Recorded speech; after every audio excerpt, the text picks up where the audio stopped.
Halo, assalamualaikum warahmatullahi wabarakatuh. Bertemu lagi dengan channel Egi Electrical General Innovation. Oke, kali ini saya mau berbagi tentang cara memaksimalkan interkoneksi panel surya. Oke, langsung aja kita ke pembahasan tentang memaksimalkan koneksi panel surya. Memaksimalkan koneksi panel surya. Kali ini saya berbagi tentang interkoneksi panel surya ya. Ini saya ada sebuah panel surya. Oke, saya bikin video ini karena ada sebuah insiden, sebuah sistem panel surya tidak maksimal di usia 1 tahun lebih. Oke, setelah pengecekan laporan dari user, charger panel surya itu tidak maksimal atau tidak sesuai spek yang terpasang. Jadi panel surya bawaannya itu kabelnya itu seperti ini panel surya yang di bawah tier 1 ya.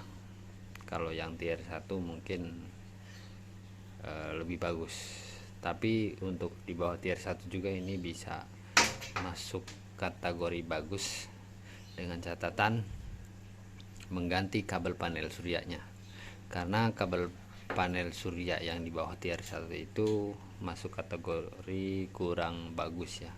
Jadi di angka pemakaian 1 tahun lebih itu core-nya atau inti kabelnya atau serabutnya itu mengapur, sehingga arus yang mengalir itu tidak maksimal, bahkan tidak bisa mengalir karena penampang kabelnya itu menjadi kapur atau bubuk. Oke, tipsnya dari kejadian tidak maksimalnya sistem panel surya karena kabel ini, maka untuk repairnya ganti semua kabel dengan yang baru. Tapi yang alangkah baiknya untuk meminimalisir kerja atau memaksimalkan atau menghilangkan perbaikan di angka 1 tahun ke atas. Makanya pada saat pemasangan awal lebih baik kabel panel surya diganti dengan yang berkualitas, diganti dari sini. Kabel yang berkualitas itu seperti apa? Kabel kualitas itu kabel-kabel yang bermerek atau yang berpenampang CU murni, bahkan tin cover. Jadi tembaga yang udah dilapisi anti karat seperti atau anti kropos. Kabelnya seperti apa? Yuk kita lihat untuk kabelnya seperti apa dan cara koneksinya seperti apa. Kita langsung ke TKP. Oke, ini sebuah spare part elektrikalnya ya, untuk memaksimalkan koneksi panel surya. Oke, ini ada sebuah kabel AWG 10 ya. Dia isinya itu 2 kali 6 mili. Nah, ini saya ambil satu sebagai contoh. Ini salah satu kabel yang menurut saya bagus karena dia dalam di tekstur core-nya itu dia putih seperti ini, padahal saya kerok itu ternyata dia tembaga dan core-nya pun bagus. Jadi untuk memaksimalkan panel surya itu supaya apa yang kita pasang itu hasilnya sesuai dengan hasil, maka dari itu kita maksimalkan di koneksinya. Ini kabelnya seperti ini, AWG 10, banyak dijual di pasarannya mulai dari angka 30 sampai 50, bahkan ada di bawah itu yang lelang-lelangan. Dan yang membutuhkan kabel AWG 10 bisa kontak ke nomor yang ada di kolom deskripsi. Dan saya juga untuk MC4 ini saya menurut pengalaman pribadi saya, karena banyak kasus pada saat sudah terpasang banyak lost connect atau meleleh karena menurut saya untuk koneksinya itu hanya seperti ini, tipis. Jadi menurut saya kurang maksimal.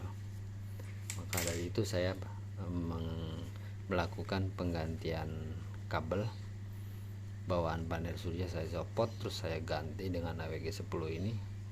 Dan interkoneksinya pun saya mengganti tidak pakai MC4, saya pakai shock skun ya.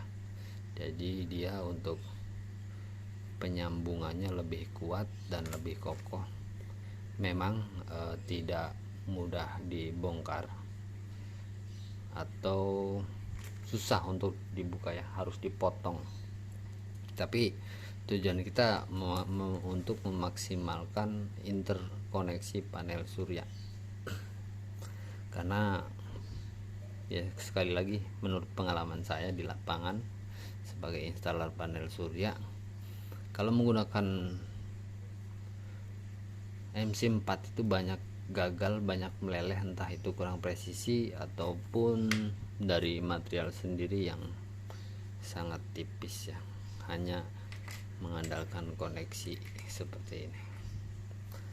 Kalau untuk koneksi saya setelah ada kejadian seperti ini, saya berbagi dengan teman-teman, mudah-mudahan bisa manfaat ya. Jadi untuk penyambungannya saya menggunakan shock, terus dipres pakai tang skun karena ini sangat kuat ya. Jadi tipsnya itu, satu, kabel bawaan diganti dengan kabel yang lebih bagus, dan koneksi MC4 saya tiadakan. Jadi koneksinya saya menggunakan koneksi yang permanen, karena pemasangan PLTS juga kan tidak bongkar pasang seperti praktek. Aktualnya pasang dan ya sudah, setelah pasang langsung running sampai bertahun-tahun. Makanya untuk koneksinya saya ganti, kabelnya saya ganti, MC4 saya buang, saya menggunakan skun press. Oke, saya akan berbagi untuk tutorial cara menyambungnya. Oke, lanjut saya akan berbagi tentang cara menyambungnya. Jadi untuk MC4 bawaan saya tidak pakai, begitu juga dengan kabelnya. Jadi untuk kabel saya ganti, dan koneksi kabelnya juga baik seri maupun paralel. Jadi saya menggunakan shock skun ya.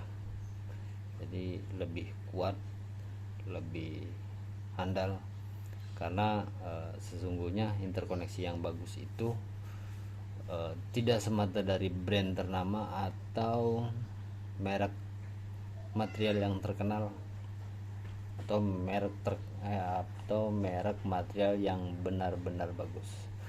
Tapi selain daripada itu, installer atau cara interkoneksi itu yang tepat agar tidak terjadi losses. Jadi banyak saya perbaikan panel surya yang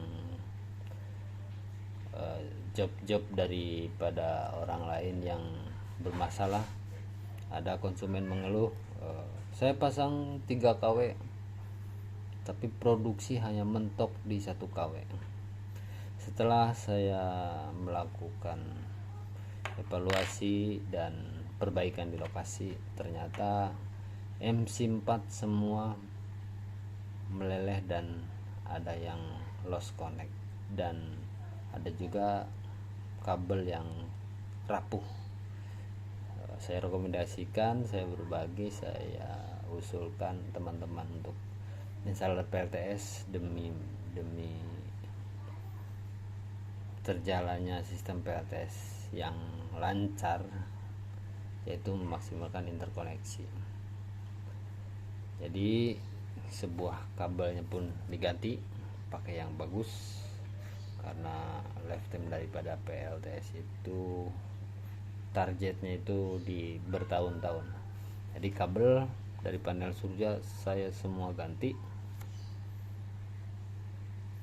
Nah, setelah ganti, saya interkoneksinya pun tidak menggunakan MC4 bawaan panel surya, melainkan saya ganti dengan sekun shock seperti ini. Jadi contohnya ini kabel panel surya dan akan disambungkan ke koneksi ke SCC atau antar panel, yaitu koneksi seri.